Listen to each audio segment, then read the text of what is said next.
السلام عليكم. وعليكم السلام ورحمة الله.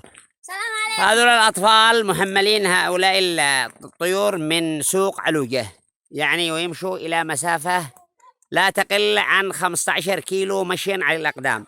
هذه معاناة أبناء بني أحمد، هذه معاناة أبناء بني أحمد، وهذه رسالة لفاعلي الخير بأن يدعموا مشروع ربط طريق بني أحمد عبر علوجة سريع الإسقاف.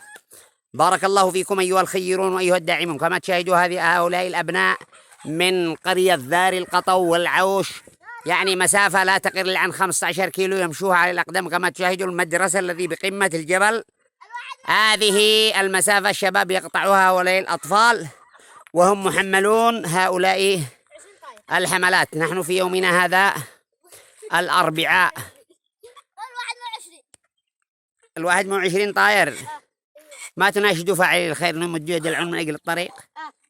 بارك الله فيكم أهل الخير، مدوا يد العون من أجل مشروع طريق بني أحمد، مشروع الربط عبر علوجة سريع الإسقاف. بارك الله فيكم، ما شاء الله عليكم يا شباب، تتعبوا تعب شديد. ها؟ تعب.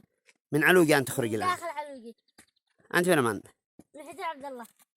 الله يرضى عليك، عليك الطويل يا ولد، ما جالس ولا يتعب ولا. طول من 20 طاير. 20 ها؟ 20 ده حملته. ويصير بتاعه اشترى ولا كيف؟ بتاع اشتري. يلا الله يفتح عليكم.